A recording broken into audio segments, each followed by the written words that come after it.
What's going on, guys? I'm Steve. Welcome back to the channel. Welcome back to another video. If it's your first time stopping by the channel, hit that subscribe button. Trust me, you won't regret it.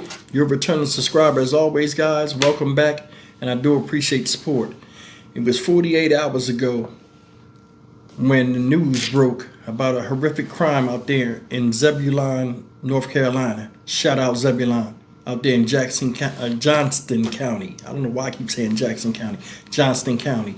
In which this man right here, who now they're saying suffered from some type of, let me get this right, extreme psychosis. 38-year-old Wellington Dickens took the life of his four of his five children, and put their bodies in the trunk of a car in his house. Now, more information has came out, which doesn't make the story any better. And, you know, this guy has a history of mental illness. And yesterday we did a long live stream talking about this. I gave you all this information, including the 911 call where he just basically confessed to it, the crime, and he said a lot. And today I'm going to focus on that 911 call because they had a psychotherapist look at the call, the media did, and she chimed in what she think was really wrong with him. Make no mistake, what he did was horrific, and he should pay a penalty for what he did.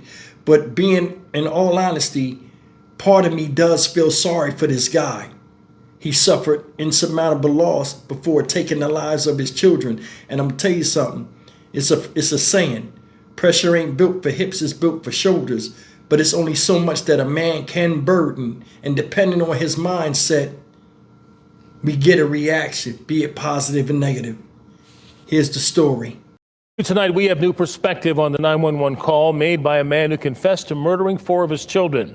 Dr. Kamala Uzel is a psychotherapist. She listened to the call and said it sounds like Wellington Dickens had been suffering from extreme psychosis. WR's Eric Miller has the story.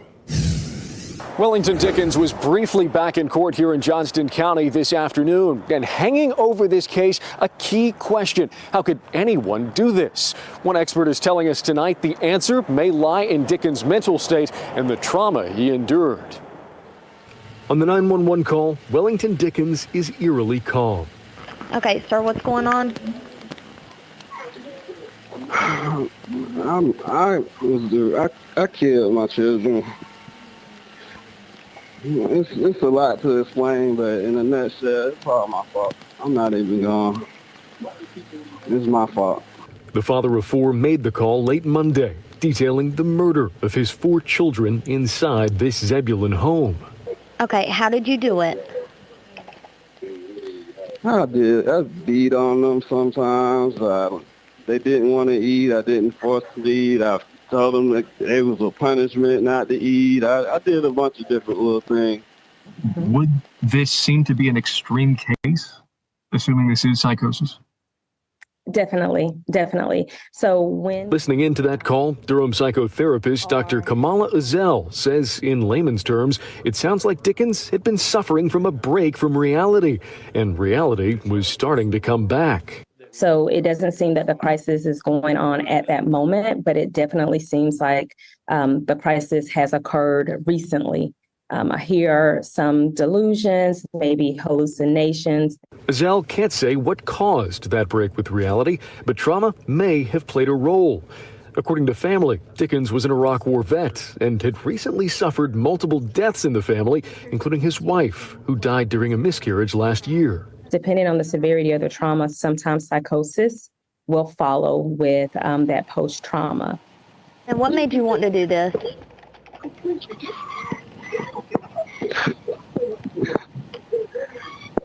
It's really not, it wasn't up to me. Like, I had God just influenced me.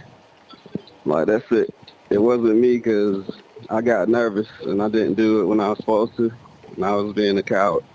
Uzel says the most extreme cases of psychosis can include an act of murder or an act of harm. And she argues this case is a reminder to pay attention to mental health warning signs, especially for those going through a crisis.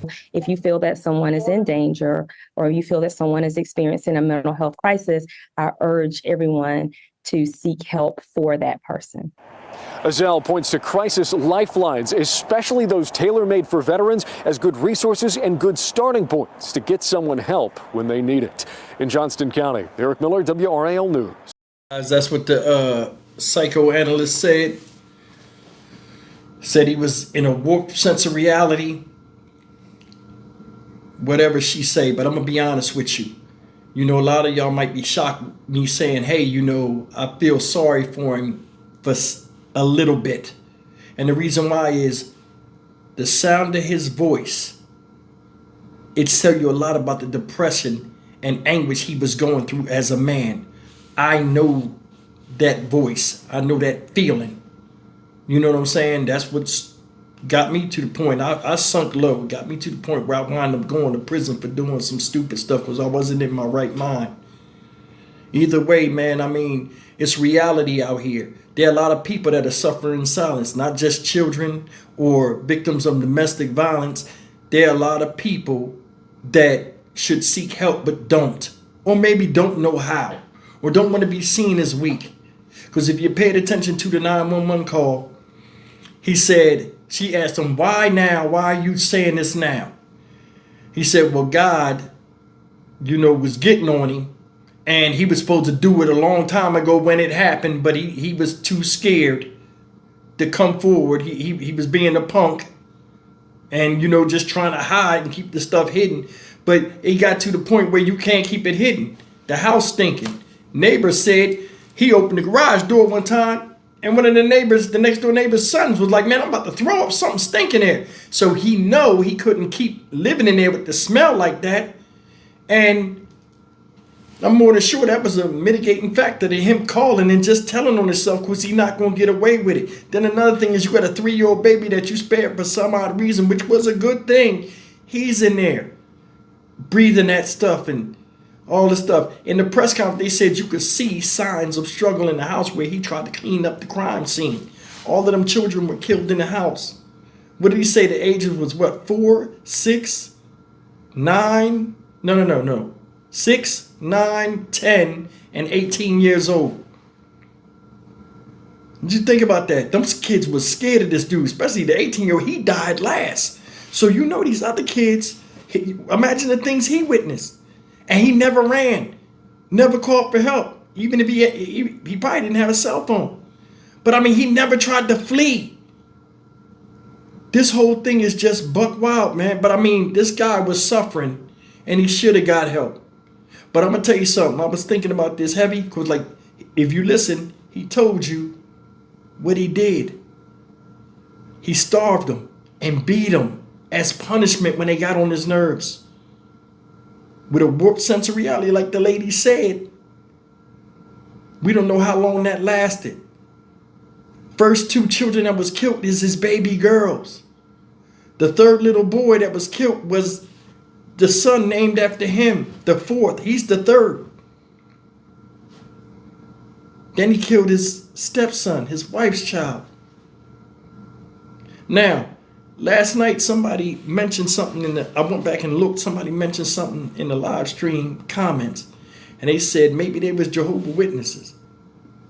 Because I said to myself, I said, why would his wife who died in the home from a complication of a miscarriage where she was bleeding really bad, why didn't she seek medical attention? Was he in control of that? You know what I'm saying? Hell, was he the driving force in the house of what happened and they just followed his lead? Or because, you know, Jehovah's Witnesses, you know, I used to be a Jehovah's Witness when I was a kid, you know, living with my grandparents. They don't do blood transfusions. And if she leaking out like that, like they were saying, she was going to probably need blood. And they probably said, hey, she need blood. Or we can't do that. And she probably was down with it. So maybe they was religious. Either way, man, that's another mystery that ain't solved. But the one thing, man, is he could have gave these kids away if they were too much for him. And nobody would have looked at them the worse because they'd still be alive. You know what I'm saying? I mean, it's just heartbreaking that people are out here doing this type of stuff where they're adults and they can't get out of their own head and they can't solve problems, but they can create more than what's bothering them. I honestly believe, in closing, let me say this. Look at the timeline of this. It said the first little girl died in May. His wife died April of 2024. It comes around exactly almost 1 year of her death. I'm more than sure he knows that. He's mournful. And he takes them out one by one, different months after that. First one in May. I think, honestly, those kids were not the problem. The kids, without her contribution to the family, was the problem. It was too much for him to bear. And I'm going to leave it at that until more information comes out. But this right here is one of the saddest stories I've done, from twofold, to where, you know, you get mad when people do this stuff and you get angry at them. But then again, only when you experience extreme depression or certain type of situations, or you have somebody in your family that's mentally ill, can you really understand what somebody's going through where they can't get out of their own head. And I'll leave it at that. May all these people rest in peace, these kids, the mother as well. I'm Stock Market Steve for the Dynamic Reason channel. As always, like, comment, share, and subscribe, man. It's just cold out here, y'all.